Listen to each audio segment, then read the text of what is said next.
Shalom Aleichem. Parashat Mishpatim.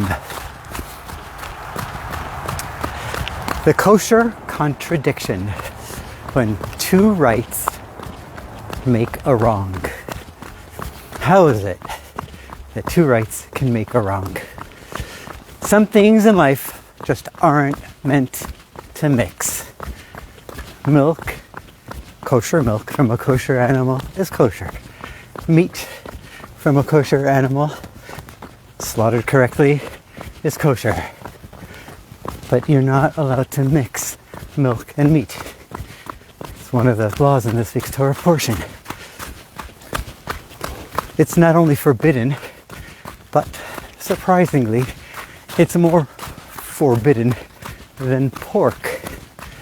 You can't even, not only are you not allowed to eat it, but we're not allowed to cook it or benefit from it in any way.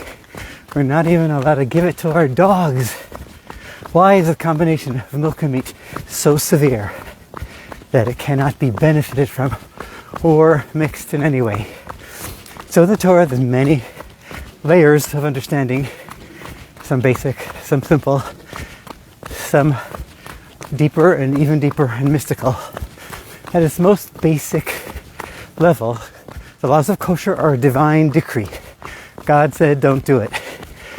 Or God said, do it. This is the way you should eat. A Jew needs to eat.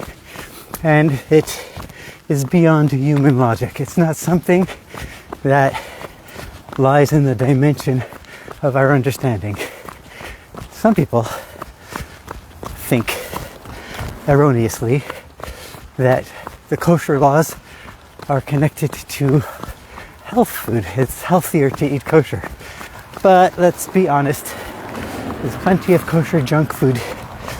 It's not good for your heart, your body, your mind, or your teeth. So a little bit more about kosher, a little deeper. The Ramban in Nachmanides says that not mixing milk and meat, or not cooking the goat in the mother's milk, as the literal words are, is a lesson in sensitivity for us.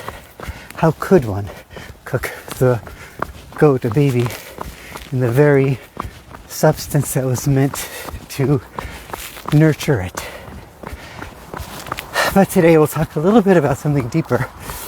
A beautiful lesson from the Rebbe based on the mystical teachings that teach how this milk and meat teaches us about opposing forces, individual identity, and fusion. So the big question at our kosher table is, how can two rights make a wrong over here? Why can't we mix two kosher foods into one? And one of the most beautiful, relevant lessons of today, especially today, when society pushes us to erase differences between men, women, cultures, and values, the Torah says don't. Don't erase differences, respect them.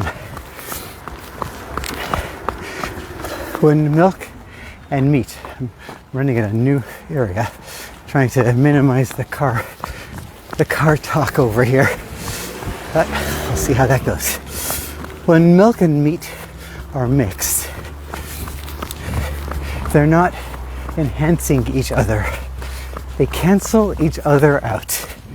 And the Torah is against canceling. The Torah is not about erasing distinctions, but respecting them. And the Rebbe clarifies this by bringing another beautiful lesson from another form of forbidden mixture, which is shatnez. Shatnez is the mixture of wool and linen, where the Torah prohibits the mixture of wool and linen in our clothing. We're not allowed to mix them. But there's a twist. Milk and meat are never allowed to be mixed, always forbidden. Wool and linen, sometimes it's a mitzvah to put them together. Like the tzitzis that I'm wearing right now, or the Kohen Gadol's clothing, they both have a mixture of wool and linen. The question is why? Why the difference? So the Rebbe explains that in shatnez, in wool and linen, the wool remains wool and the linen remains linen. And they're placed together, forming a beautiful mitzvah garment. So they each maintain their identity. But in milk and meat mixture, they lose their identity. And that's not what the Torah wants. So the Torah's paradigm for a model for good opposites is not milk and meat, but it's shatnez, which allows for the individuality to shine, but only when the ego is removed, because they're making a garment for a mitzvah, and they're both here for a higher purpose.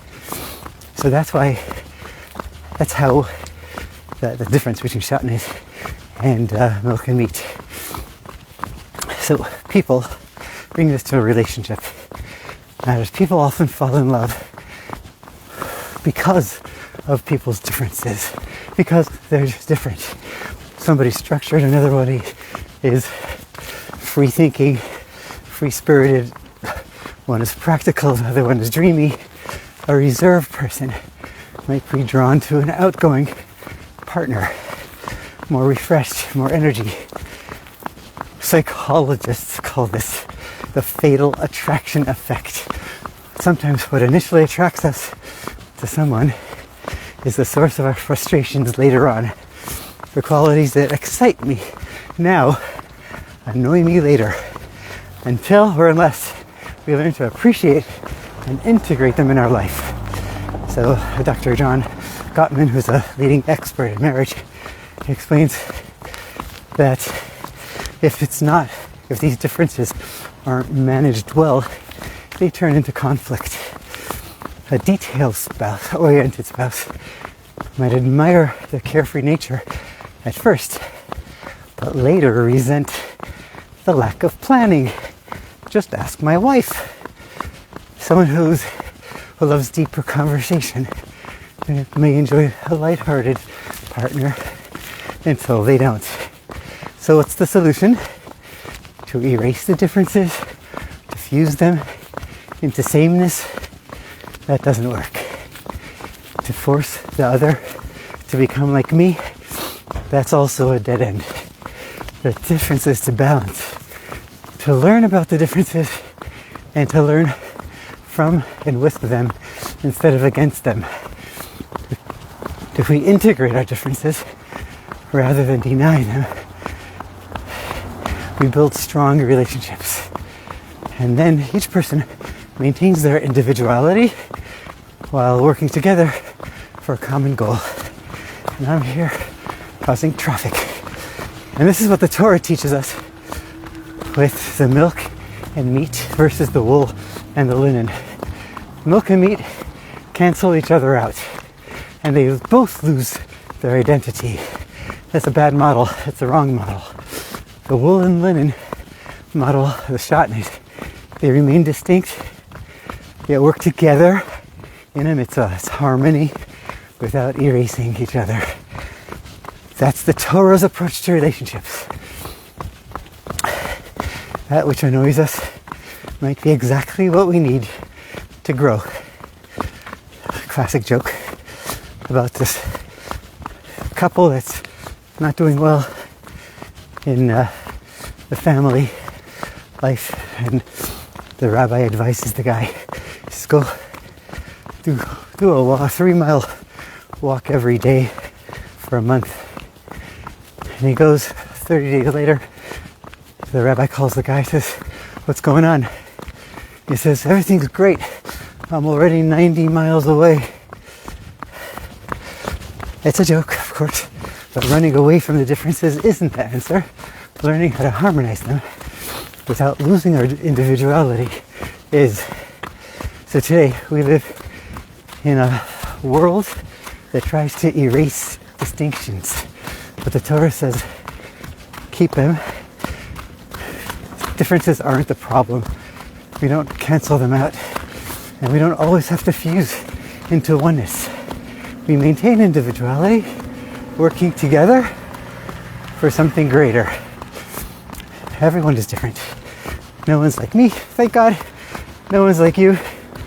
Every being has a unique purpose, your strengths, your personality, and even your challenges. And they shouldn't interfere with your harmony. You should only build it. And my fingers are freezing. I'm going to end this quickly. It's literally freezing and stuff. Almost zero weather. We work together with our differences to create a great harmony. And the Torah tells us that what we eat, it's not just about what we eat. It's a lesson on how to live. Some things are meant to mix. Some things are meant to live side by side, to work together with respect. And the challenge is knowing the difference, when to blend, when to separate, and when to come together for a higher purpose. And we need to live like shotnez, not like milk and meat. Basar b'chalav. I'm going to just end this show tonight by saying right now we're entering the 22nd of Shvat, Chaf Bei Shvat, the Rebbetzin's Yahrzeit, the date of the passing of the Rebbe's wife. Whew. I'm having these hand warmers are saving the moment right now. Fingers are frozen. The Rebbe's wife passed away in 1988. She was the Rebbe's partner in everything he did, and the Rebbe credited her with connecting him to us. She was the previous Rebbe's daughter, and our Rebbe married the previous Rebbe's daughter. She was a great person in many ways. I'm not going to talk more about her now. I'll just say one thing that the Rebbe said about her to somebody. The Rebbe said that when the Rebbe gives a blessing, a person needs to create some kind of a vessel for that blessing to be fulfilled and materialized. When she blesses, the Rebbe's wife, Chaya Mushka Schneerson, when she blesses, the blessing materializes, comes true without any effort on the part of the recipient. She was in a very high stature, a high person, a great person, and Chabad.org, you'll find a lot of stories about her, and I encourage you to light a candle in her memory. Her name was Chaya Mushka, the daughter of the previous Rebbe's name was Rebbe Yosef Yitzchak. God bless everyone. Close.